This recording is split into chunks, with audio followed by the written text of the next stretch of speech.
It's Julia Renee. And Kendall Aaliyah. Welcome back to the Know Your Power podcast. Welcome back. How's it going? What's up? What's up? That's all I got today. Thank you. Bye. See you later. Know your power. See you later. Know your power, loser. If you made me do the outros, that's what they would sound like every single time. See you later. Bye. Yeah. Bye. Today we actually, okay.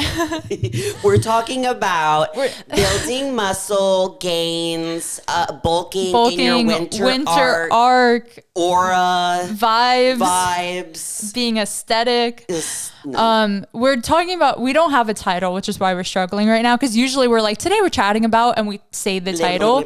We don't know the title, but in the theme, we were talking about bulking yes. As a woman, what it takes to bulk, some common misconceptions, and just helping you in your gains. Because we got a little note from a listener, and I think what she said was completely right and such a good thing to talk about. So honestly, this is her episode. Yes, that girl, we're stealing. This is her episode. So send in y'all's. She said, episodes. Hi, y'all. I'm reaching out with a potential pod topic. I feel like there's a lot of content out there when it comes to weight and fat loss, but not a ton about muscle gain, especially when coming from the female perspective. In the spirit of winter arcs and bulking seasons, see, she said it too. Yeah. I would love to hear some common growing/building phase follies. Am I saying that right? What? I've never used that word where I had to Google it, which is kind of follies. I mean, it's like mistakes, basically. I just didn't know how to say it. I've never seen that word in my life. Me either. I'm so glad because I was like, I'm stupid. We cannot spell. We cannot pronounce names right. No, we don't know. Y'all, and just y'all give up on me. Just give up on us, okay? We're out here trying our best. We're out here trying our literal best. Literal. We can't speak. Who gave us a platform? Anyway, personal anecdotes, another big word, and best practices on the pod. Love you guys and thanks for everything you do. Love you too. And I thought this was just an amazing point where even our content recently has been a lot of like how to cut, how to lose weight. You were in prep. I've been cutting. Like it's just been what we've been living. Yeah. We usually, we're just going to say like, why haven't we done an episode like this? Because I'm literally in a building phase right now. And like, I think because it's not as glamorous, it's not as glamorous. But one of the things that we always say on this podcast is that if you're a competitor or not, or you just want like gains to just be walking around with gains, having a building phase where you're focused on strength and you're focused on improving the areas that you want to, or the judges would like you to, that is so important for that overall physique. I would say that you have on stage. Your off season is more important than your prep. It makes the on season. Your off season creates that on season physique. Yeah, because if you leave a show, or again, even if it's in your personal life, it's just wanting to grow a certain area, and you're like, okay, I need to grow my glutes. Let me do a 1 month off season where I eat a little more than what I was eating while cutting. Yeah, you're not giving yourself enough time where it needs to be like fully a winter arc. You need to dedicate like several months, if not like a year, to actually putting on muscle, because muscle, like you were saying, it feels a little less glamorous to talk about because it's not immediate. You don't just immediate like, I wish to see like you turn around. And like your glutes doubled in size. That's not how it works. It takes a ton of time, which is why like it's harder to talk about, but also easier because the actual steps you need to take are pretty simple. It just takes a lot of time. So I wanted to start with some like common mistakes that I've seen or done myself to help you be better than me. The first thing is eating too much or too little. So this does work on both ends of the spectrum, where honestly, a lot of people on their day-to-day are under eating and don't even realize it. So I would start, before even considering going into like a growing phase or an off season or whatever you want to call it, just finding out how much you're eating right now, because it might already be enough, already be too much, or you're under eating drastically.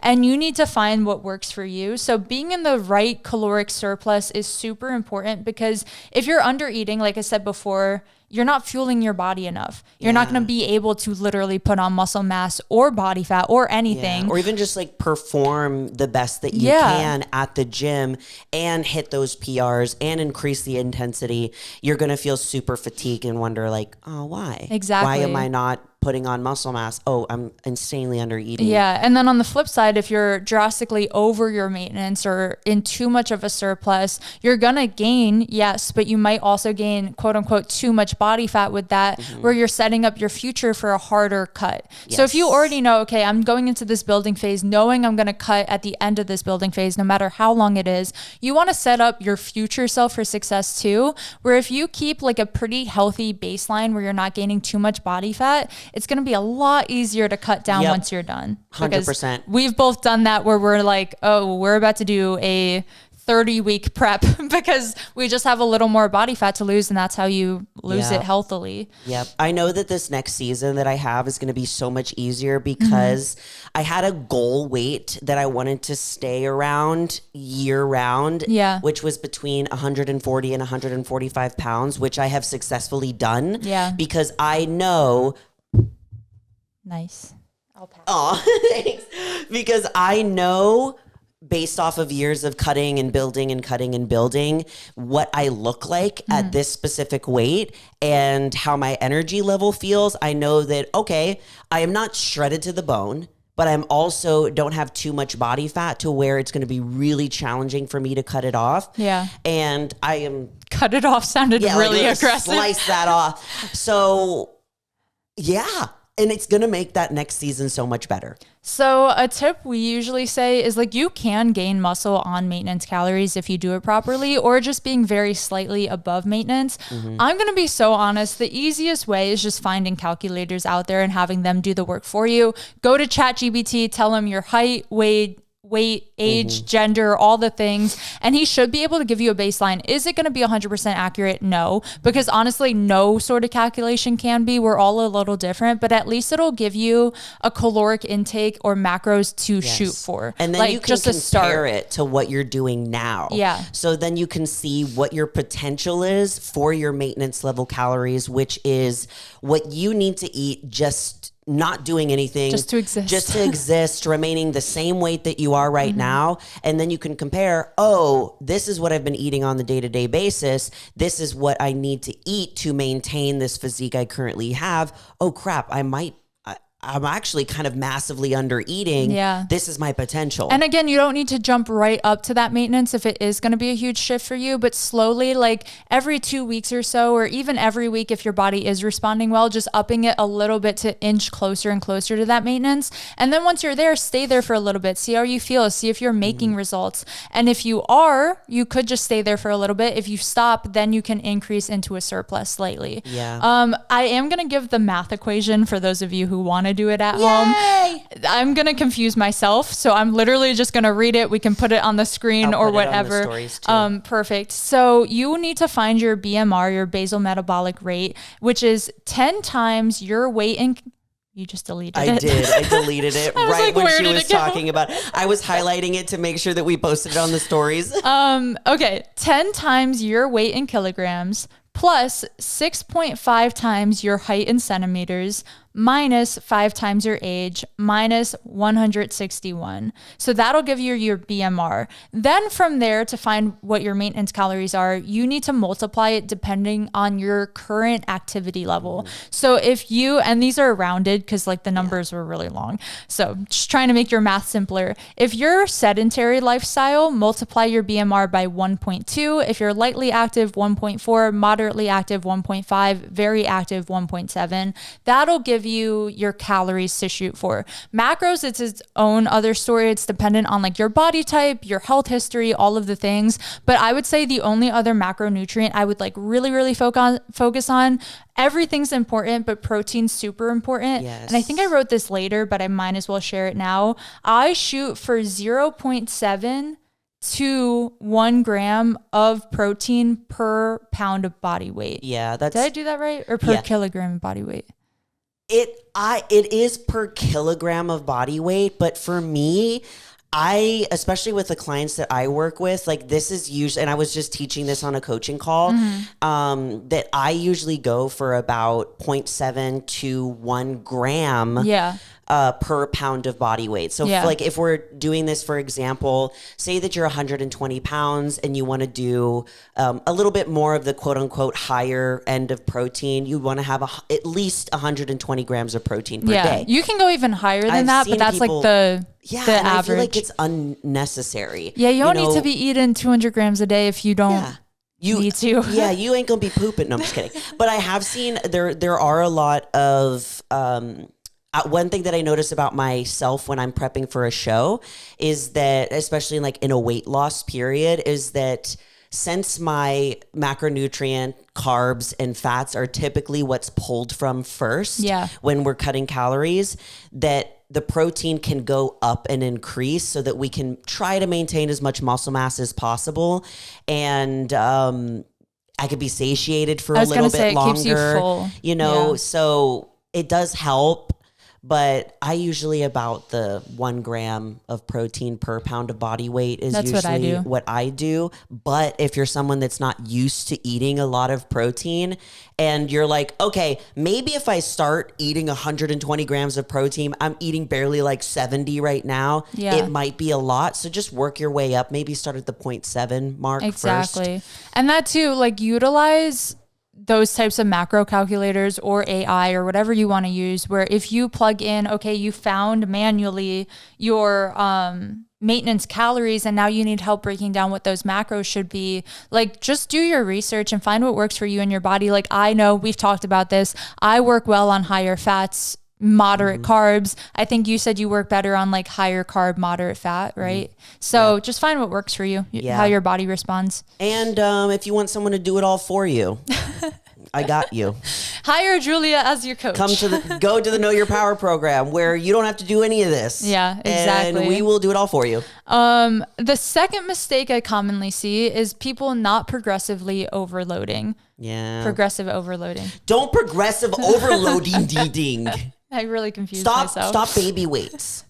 Sometimes I feel like we just get so used to what we do and the weights we grab. Like I noticed, I like self-checked myself the other day. I was like, I've been shoulder pressing the same weight for like 2 years. Yeah. I was like, let's try at least to go up, because I'm just so used to being like, oh, I'm shoulder pressing. I always start with 25s. That's like what I warm up with. So then I just like kind of go up to like 30, maybe at most 35. I never push into that 40 range when really I know I could handle that. Even if I had to drop my reps a little bit, I'm just so used to grabbing certain weights that I do it every single time. Yep. So just tracking what you do, making sure you go up in weight, pushing when you can. If something's feeling easy, that's your sign to go up. And if you feel like you can't go up for whatever reason, maybe you don't have a spot, maybe you're nervous, add reps. Like just finding a way to overload and push that extra mile, because you're already doing this, you're already eating the right foods and eating enough. You might as well be training hard. Yes. Like odds are you'll feel really strong, you'll feel good. Now's the time to utilize those calories. And we've talked about this a lot on the podcasts about shifting your mindset in a cutting phase versus a building phase. So in a cutting phase, like your mindset's a little bit set more on physique goals and how am I looking? And when you move into a building phase, switching to more performance of like, how am I performing in the gym? How am I feeling at the gym?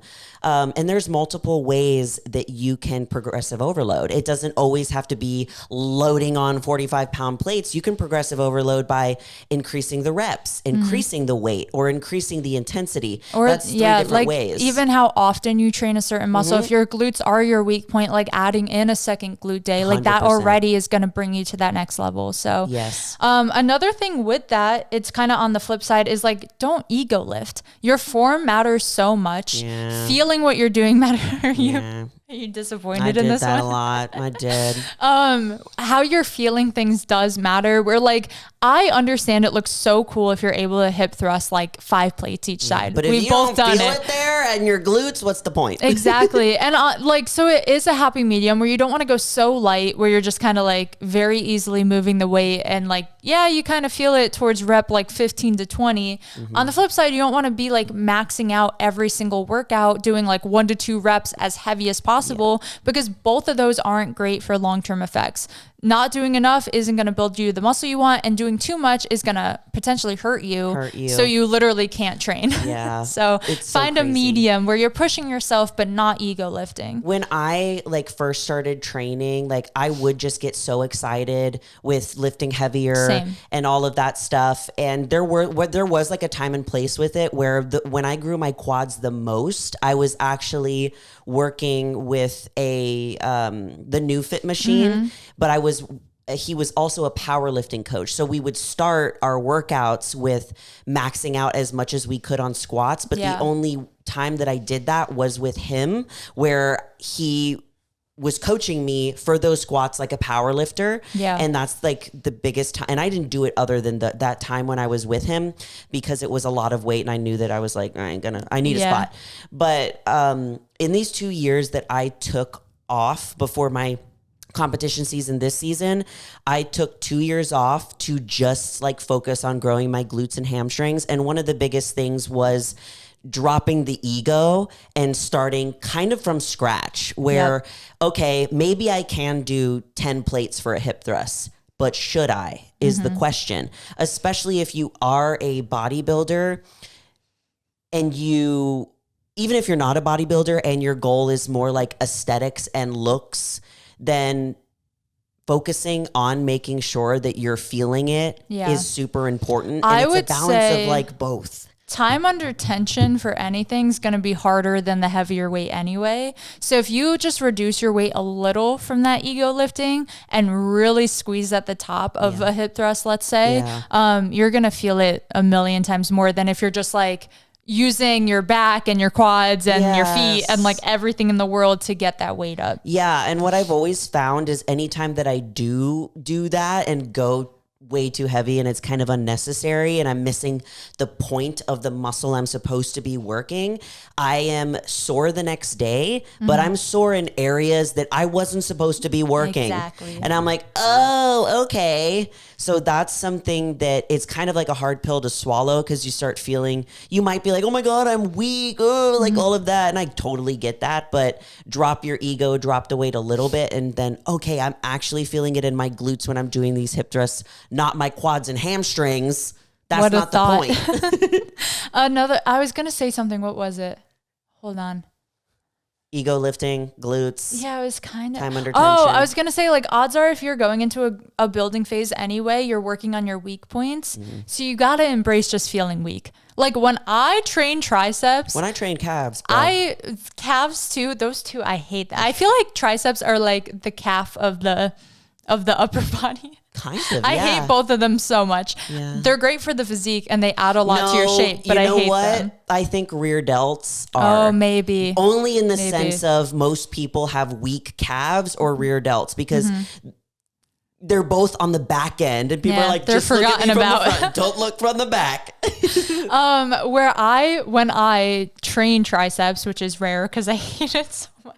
That's something I'm trying to get over. I'm trying to embrace my triceps.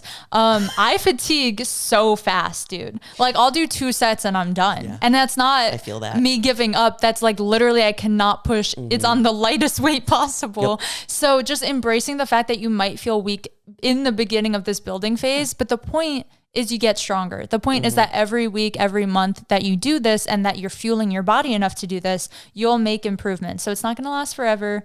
You don't have to hate calves for the rest of your life. It's like you're weak because you're weak.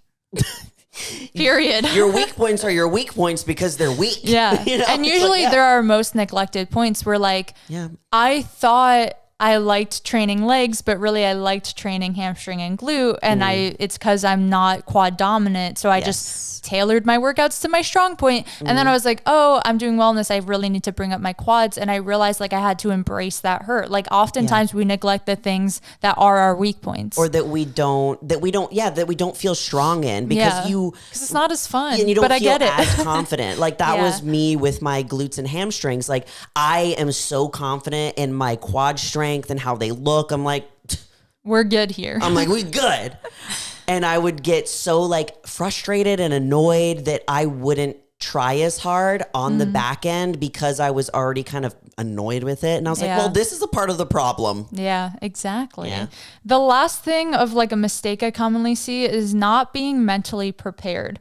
Going into a growing season sounds fun because you're like, I get to eat more, I get to lift heavy. This sounds amazing. But the reality of it is body dysmorphia is inevitable and it's going to come. And seeing yourself gain weight, even when it's intentional like this, it's still hard. And oftentimes I go into my off season excited, and at a certain point, like my mentality shifts where I get like really concerned and start to like panic of like, am I doing the right thing? Am I putting on too much weight? Why am I holding water in different areas? Like those are all things that kind of just like those thoughts come with going into a growing season. So I think just like recognizing them before it starts is all you can really do, and being ready for it. And what you were saying about like setting more strength-based goals so that you're not so focused on like my abs are disappearing. I don't see that line I used to see. My veins are going away, because those are going to happen. But again, you have to focus on long-term. It's all going to be worth it. And like focus on the good. Where like, I love taking quad and glute measurements instead of my weight. I love looking at those in the mirror. If I am like posing or taking content or whatever, I might throw on a big T, but I can still focus on like my leg growth and gains that I'm getting. So shifting your focus to the positive, because negatives are going to be inevitable. And like shifting your metric for success, because usually when you're in a cutting phase, your metric for success is, oh, like the scale's going down, or, oh, I'm seeing my abs, and it's very visual. Yeah. So that's what I did this off season, is now my metric for success isn't what I'm seeing in the mirror. It's how I'm performing in the gym. It's the numbers that I'm logging for my, squat or my hip thrust in my training app, all of that. And now when I do that, I'm like, I feel like a success. Yeah, exactly. It's like, your intentions will be where like your focus is. So you just need to focus on those things that you can still hold on to, and kind of get rid of that like physique goal of it all. Because you can still have physique goals.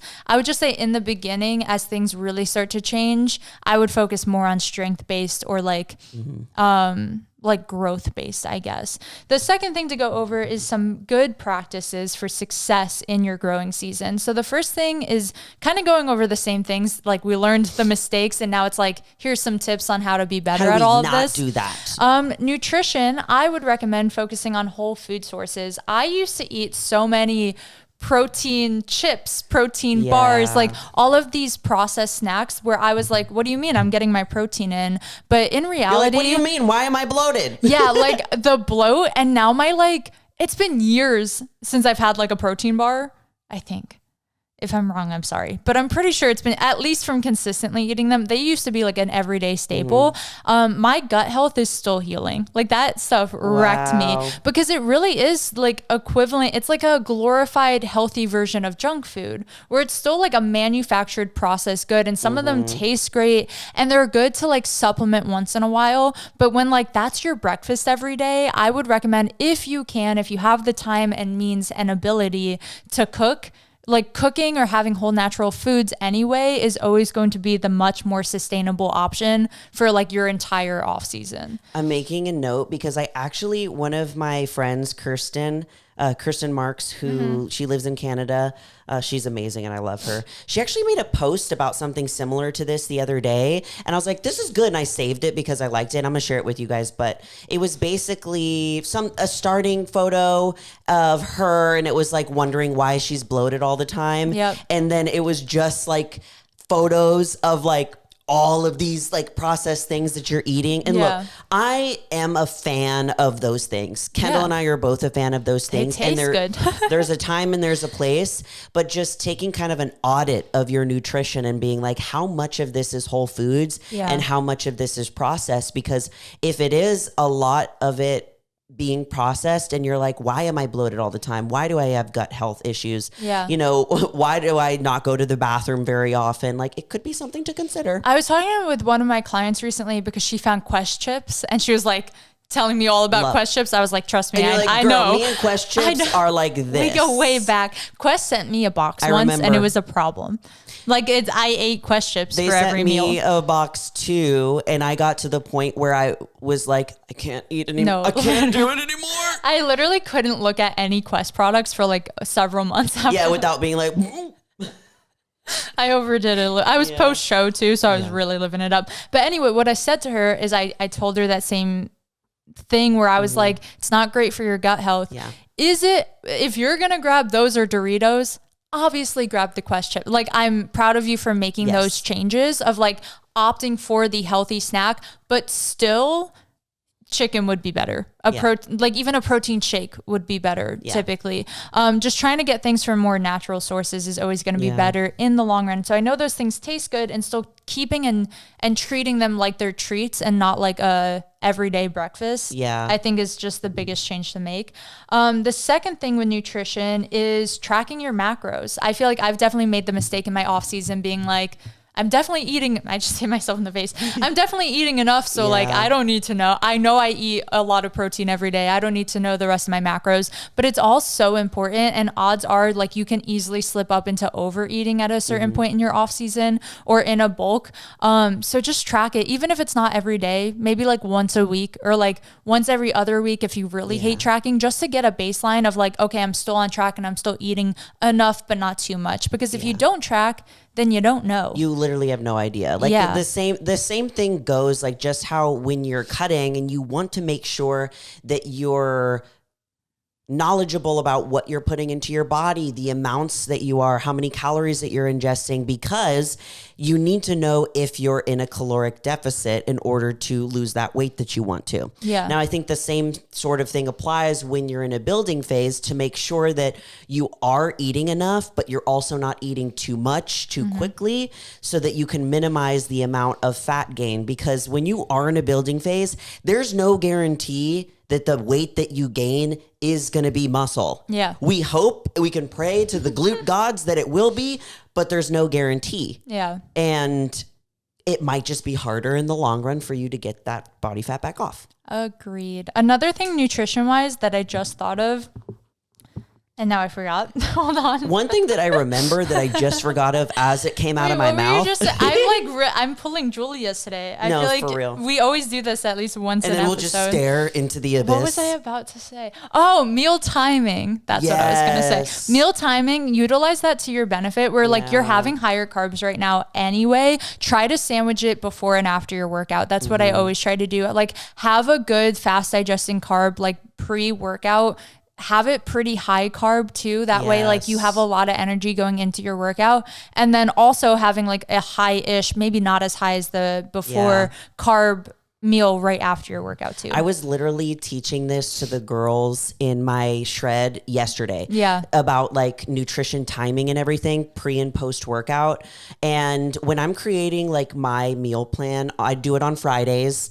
And also, let me know if you guys want an episode where I go more into depth about this, because this is stuff that I teach in the Know Your Power program. But I usually start with the meals that are around my training because I am so focused on my building phase that I'm like, this is my game time. Like when I'm going and doing my leg days. So this is kind of like a general rule of thumb that I like to go with for pre-workout. I like to have my pre-workout meal about an hour before I train. Now, if you're having something that's a quicker carb, like say it's like a rice cake or like a rice cake. Damn, that would get me nowhere in my leg days if I had one rice cake. Yeah, if it was like a Rice Krispie treat or like something that's quicker carbs, then you could have it way closer to your workout versus if you're having something like oats or white rice, like that's a little bit more satiating where you could like wait a little bit longer.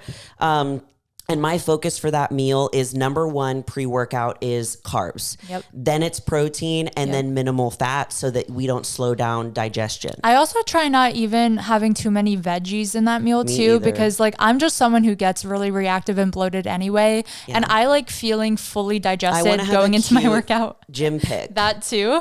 Where if you didn't take a picture, you didn't go. Yeah. How else will everyone know I'm a bodybuilder? How will everyone know that I'm like a gym girl that like I went to the gym and you didn't. Without breaking out my huge camera and tripod. I'm like, here's my lens.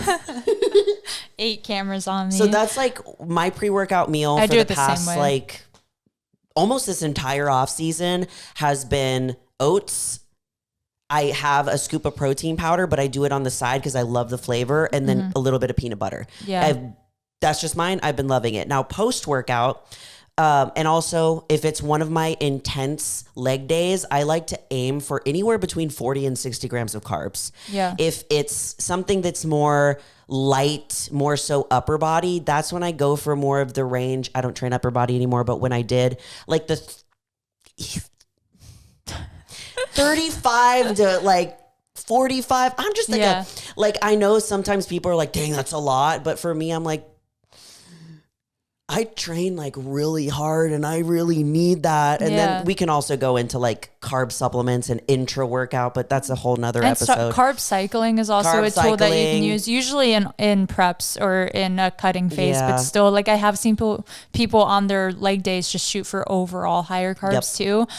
Which kind of goes into the second thing, which is like training, like what you're saying, you gotta be training hard enough. Wait, I didn't finish telling post-workout. Okay. Post-workout, the importance is first protein, carbohydrates, minimal fat. You know, you still have a good amount of carbohydrates, but the main focus is protein because you just trashed your muscles. We want to like begin the recovery process. That's it. Period. That was it. Now going into training, because it is important to have really hard, effective workouts, or else like meal timing or meals in general aren't really being utilized enough anyway. So like I said before, progressive overload, you need to be tracking your workouts in some way or another. And in that means not switching things up every week, not changing what exercise you do, what weight you're doing them at, what time, like just try to stay consistent. Consistency is so important, where if you do a different workout for glutes every time you're in there, you're not going to see progress. And also, even if you do, you can't pinpoint what's causing it because you're not doing the same thing every time. If you're consistent and you're feeling it every time, then it's a lot easier to be like, what? Do you feel it, Mr. Krabs?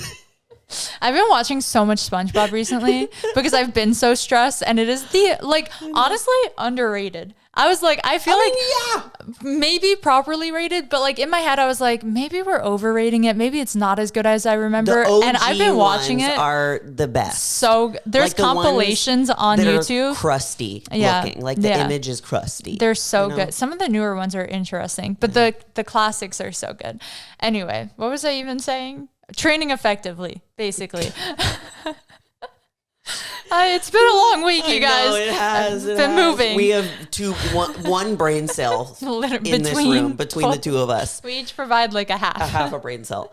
Yes, you were talking about training. Yeah, just having a consistent routine, a consistent split. Yes. Tailoring that training and that split to your weak points, like I was saying. So if you're going into an off season being like, okay, my goal is to grow my glutes, and yet you keep like 2 quad days in there, it's like, you just don't want to waste time in the gym. Yes. So like if your quads are already at a place where you're happy, maybe keeping 1 quad day in there, but then transferring the other 2 leg days to being more glute focused, or even on that 1 quad day also having glutes. Like just the amount of repetition you're able to get in is so important, and it should all be tailored to your weak points. Don't just do the workouts you love doing because you feel strong doing them. Do the hard stuff, because now it's the time you can make those changes. Very true. That's exactly what I did when I was like, my quads are where they need. My weak points are my glutes and hamstrings. Even though I love training quads, okay, I'm going to have to keep one of my quad days in. And it was literally just, for me, it was just one workout. And that was isolated quads. And then everything else is glutes and hamstrings. And that's what worked for me. And it's tailored towards my physique and the things I need to build on. But on the point of sticking to a workout plan, there's so many of my clients that will come into the program and they want to change their workout program like every 4 weeks. And I explained to them, because I did that because I was so excited and I just wanted to try new things. And you were right. Like when you first get started on a workout program, it takes you 1 to 2 weeks just to understand where it's located in the gym, Exactly. The order in which you're performing the workouts and getting the flow down, plus doing it properly and feeling it where you're supposed to.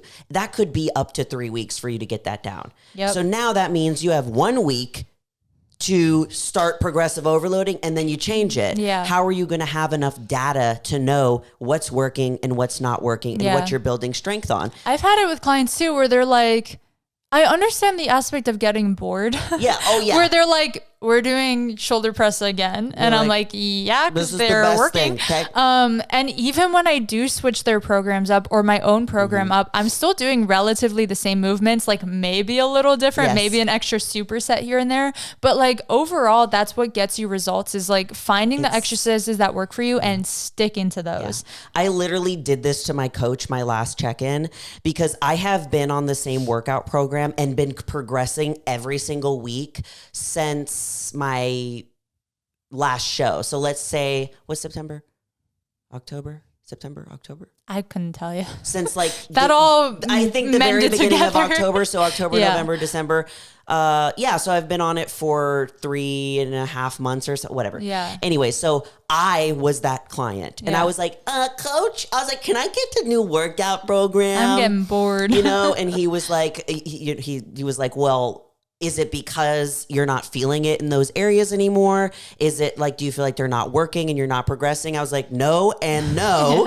And he goes, or is it just simply that you're bored and you want something new? And I was like, it's simply that I'm bored. Yep. So really, we kept a lot of my staples in, and honestly, he just kind of like mixed it up. Yep. And that's what I do. That's really it. And he did add some things back in that we did before, but my staples, they're still the same because they're tried and true, and they have grown my glutes, and I keep progressing. Exactly. So. That's like the only thing that I'll ever play around with are like some accessory movements where maybe I'll like change, instead of abductor machine, let's do like cable side kicks where it's the same muscle, but you're doing it differently, because then that does keep it interesting, because I do get the aspect of getting bored, but also the aspect of sticking to it is how you're able to get stronger every single week doing those things.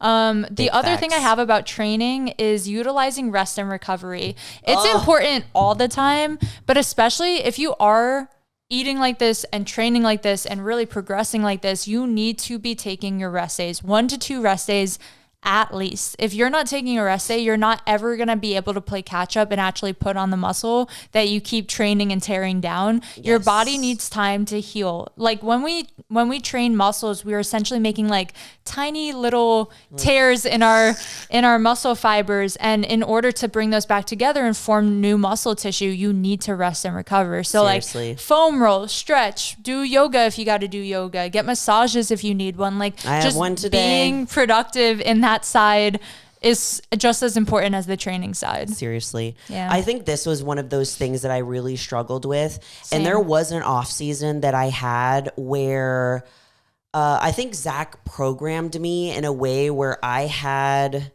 3 rest days instead of 2 rest days.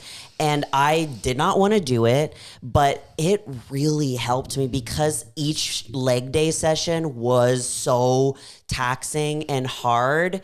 And I saw a lot of growth by doing that. So now at my rest days, I'm like, I need them. Yep. Please take them. And I know you take your like body work really seriously too. And that's something I'm not good enough in my off season. So like just being honest with everyone, be better than me. Cause when I'm in prep, I go every week because I literally can't pose if I don't. I do the chiro. Yep. I have them mixed. So it's like today will be my massage day, and then this time next week will be chiro, and then vice versa. Especially if you are like in a building phase and you're training to failure, you're pushing really heavy weight, like my body is just as fatigued and exhausted, not the same level, but a different kind than when I was on prep. Yeah. Either way, it's painful. My rib was out. My left rib was out. Is that better? It's better now. Okay, good. So I got adjusted last week when we were talking, and it did get better now. Good. Like when I'm breathing, it's not hurting as much. And I'm like, yay. Okay, so cool. My rib is back. Love that. Thanks for the rib update. I mean it too, because I know that can't be fun. Not fun. The last thing in the, I just read the run thing. The last practice to be successful is goal setting. So we were talking before about like focusing on other goals other than just your physique goals. So having actual written out goals is so important too, because like just having it in your head is one thing, but celebrating your wins is another. So like if you're currently, I feel like we keep talking about hip thrusting, so I'll just keep it on that. If you're currently doing like 1 plate each side for 10 reps, like making the goal a plate on a 25, like just having these measurable like milestones for yourself so you're excited and feel successful on your journey, not just at the end goal or not just when you go to cut again, is so important to like keep you on track and keep you motivated and realize why you're there. I'm literally going to measure my glutes after this podcast because I don't remember the last time I did, and the same feedback was glutes and hamstrings, and I'm like I'm just so determined this time. I'm like oh man. And coach added I have a whole new training split, which honestly I need to make a YouTube video about my new training split. And I'm starting MMA on next Tuesday. I'm so excited for this. Yeah, guys. I didn't realize you announced it either, but I had some people reach out to me about it, and I was like, the world knows. Yes. Yeah, so if you guys don't follow Kendall and I on YouTube, make sure that you do. But I started a new series on YouTube called Chronicles of a Fighter, where I'm going to be training every week, plus my regular bodybuilding stuff to fight somebody. Do you know who yet? It's going to be it's going to be streamed on Twitch. My boyfriend so badly wants it to be me. And I was like, Julia will kill me. I'm good. I don't think I could do that to you. I could do it to some rando. I could punch a rando. I'm just like, you're just too precious. Oh. Yeah. Thanks. I'm never mad at you. A little story time, because we were talking about it I think it was to my boyfriend's brother. We were explaining you're doing this fight and explaining who you are to him, not the one you've met, the other brother. And I was mentioning that you did wrestling back in high school and all the things, and I totally forgot your first day meeting my boyfriend, you like body slammed him. Do you remember this? I did. Where we were at our friend Erica's birthday, and they had like the blow up jousting, and you went against him and like destroyed him. He was like, do we have any footage of that? I know I have something of that us. Day didn't he hit you or something? Okay, that sounded really bad. That sounded rough. We were also jousting. No, remember on the slip and slide? Didn't you guys crash? Yeah. You crashed into each other on the slip and slide. I have a video of that. We were doing the slip and slide, and it was so slip and slidey that he went over and kneed me in the eyes. He felt so bad. Yeah, he felt so bad. Oh my God. What a funny day though. Yeah, he was, that's the first day that I met Cooper, and I just had no shame. He was beating on we were playing with the little floaty thing. Blow up jousting. It's not like jousting. Serious. And I ran from like way over there and just tackled him. I was like, don't mess with my friend. It's so funny. Anyway, so either way, we're both excited. So can I go? Is it like can I go in person? Yeah. It's going to be like, they're going to start marketing it literally Tuesday by streaming it on Twitch. I'm so excited. I don't know anything about Twitch. Like I've been on a Twitch stream before, but they're going to start streaming it on Twitch to like hype it up for the actual fight when we do it. And you training? I'm pretty sure people they're going to have tickets and everything. Are you training at that gym? Yes. Okay. Yeah. I'm going to come even just watch you train. I'm excited. Yeah, Ian's coming. I think Ian might be coming with me. Invite me. Yeah. Whenever you go, because I live up by it, so I'm Tuesday, down. Okay. I will not, never mind. I'm not going to tell the time where it is. I'm not going to tell the time where. Every Tuesday I'll be at this gym. This is exactly where I will be. When I'll be there. I will be somewhere on Tuesdays. Punching people. I want to go so bad. I also haven't been to that gym, so I just want to go anyway. Yeah. How did we get here? Sorry, side tangent. Yeah, that's what I'm doing. Goal setting, changing your split to be tailored to that. That's how we got here. So that's what I'm adding to my training split. Yeah, and that's cardio. Let me tell you. I've even done like I'm basic. I'm probably going to be like. Yeah. No, you're going to I'm so excited. Yeah, I'm going to need to get my endurance up. Just to wrap it up, I wanted the final reminder of bulking isn't about being perfect. It isn't about seeing immediate results. It takes time. Again, just like I feel like I do this anyway with all of my goals, cutting, bulking, maintaining, whatever it is. Think about your future self. Like just think about the long term, like this is a lifestyle, this is a choice. Where do you want to be in 2 years, 5 years, 10 years, and train for her and like show up every day for her sake. So even in the days it gets really hard with gaining weight and muscle and seeing your physique just look a little different. Yeah, just remembering like why you're doing this, the changes you want to make. It is really exciting when you do start to see the growth, but it takes time. Like it's so easy on social media, especially to see before and afters of like glute growth or just like physique changes in general, body recomposition, and be like, oh, they did that so quickly. When in reality, you don't know the behind the scenes. You don't know if they had to put on 20 pounds and then lose 10 and then put on another 5. Like our bodies go through these different stages, and it's just about embracing change. We're both kind of in gaining seasons right now because winter arc loaded. Actually, do you know if you're competing this year, or do you talk about it? I plan on it. Okay. Yeah, that's the plan, but that would be ideally. I'm getting my blood work done this week, and that's going to game plan whether or not my body's healthy enough to plan like an actual date. I also have something else to tell you when the podcast is over about something really exciting that might be happening that might interfere, but I can't tell anybody. Okay, well, that's exciting. Because I signed a document. Sorry, guys, but she can tell me. But I would tell says, ha! I love, and also it's so funny because sometimes you'll post stuff like, I have a secret, and I don't even ask you, and I feel like such a fan being like, I wonder what her secret is. When you can just text me. You know what's funny? My mom texts me, what's the secret? No, exactly. Like when you were running a sale for your programs, I was like, I want to know what she's announcing on Tuesday. Like I'll just And it's just anticlimactic. My mom always texts me and goes, what's the secret? What's the secret? What was I even saying? I keep going on tangents. I'm so sorry. This whole episode is going to be talk. Blank. What was I going to say? We keep doing that. Oh, I also plan, I'm not going to say on prepping, but on definitely cutting to the point of being maybe lean enough for a stage. Calm down. Nothing is decided yet. It's no big deal. You lost a slipper. I have a YouTube coming out probably in the next month or two, just talking about it, not even starting anything yet. But I also know that I am one of the people I was preaching to where I have been under eating for a while now. So I need to get up to a good maintenance calories if and when I'm going to aggressively cut. Yeah, I don't even care. I just want to be lean at the same time as you so I don't miss out. That's all. I'm so excited.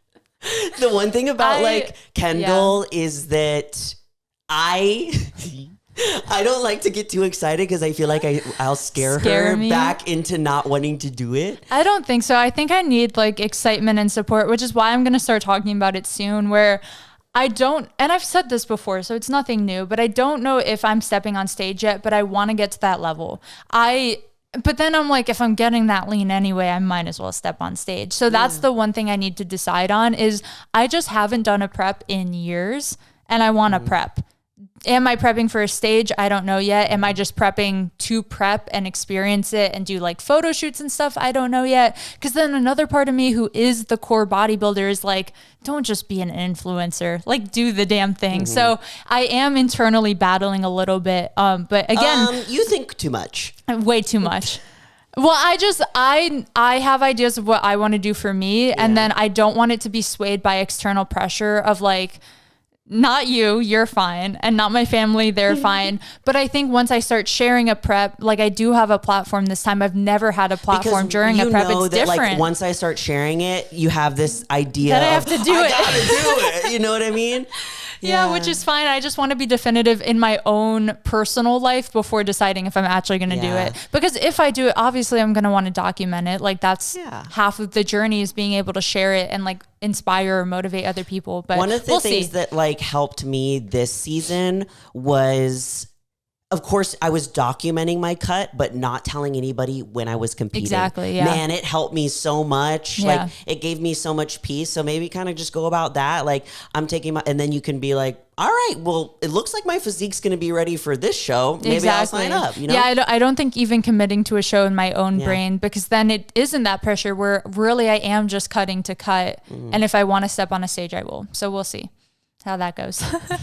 But anyway, back to what the video is actually about is I needed to get to a healthy maintenance calorie, and it has been like a little hard through December and January. I am putting on some weight, which is normal and healthy. But just know that you guys aren't alone. If you're starting the journey or in this journey, like you've been sharing your own off season on YouTube, go watch Julia's videos. And I do feel like it's something we should talk about more because we both fell into like we're getting lean for the last like year or two, where it was hard to talk about muscle growth if you're not actively trying to do it. True. Because I feel like our focus anyway every day is what we're working towards. And if we're working towards a certain thing, we almost forget to even think about or address what got us there, basically. Very true. Yeah. Very true. And just knowing that like what you do in your, whether it's an off season, you want to call it, if you're a bodybuilder, or in a building phase, what you're doing right now, even if it's uncomfortable and you feel like I can't see progress, you are setting yourself up in the future for everything that you want. So I tell this a lot to my girls that are, I have some girls that are going to be competing in summer shredding. I have some girls that are just in building phases, and we have calls often where they're like, I'm feeling a little uncomfortable. Yeah. And I always remind them, I'm like, I have your back. Like, I'm not going to be making you put on like massive amounts of weight, but I was like, this is something that can be uncomfortable. But remember, every time that you are stepping in the gym, you are setting your future self up for the best physique that you can have when you do cut or when you do step on stage. And that's the luxury of having either a coach or even just being as meticulous as we're saying you should be about like your macros every day and your workouts every day, is if you do get uncomfortable or you are at a point where you're like, oh, I've put on a little too much body fat for my own liking. Now you know you could easily manipulate those calories to bring it back a little, because you won't have to go into like a huge deficit to see a little bit of change. So it's all important to do everything, like just track everything. If you do want to do it on yourself, please document. Document. And you're going to learn so much along the way. And it is a lot of trial and error when you first get started without a coach. And that is frustrating and that is annoying. And that's why a lot of people will just opt for, I'm just going to have a coach do this for me because I don't have the time or the patience to do this. And that is an option. But that's all I got. Yeah. Building phases are fun though. They are. Yeah. They just transfer your mindset. It's going to be fun. So everyone have an amazing winter arc. Let's get big and juicy. So that next season when Kendall and I are cutting together and we're best friends forever. Friends who cut together. I'm not excited. Stick together. I also, Alexa texted me and was like, when are you going to be competing next year? It would be so cool if we competed at the same show. Because she's I was like, pro now. We can have an Airbnb together. Yeah. And we were getting so excited about it. So that's exciting. All right, y'all. But we love you all so much, and you're more powerful than you think. Bye.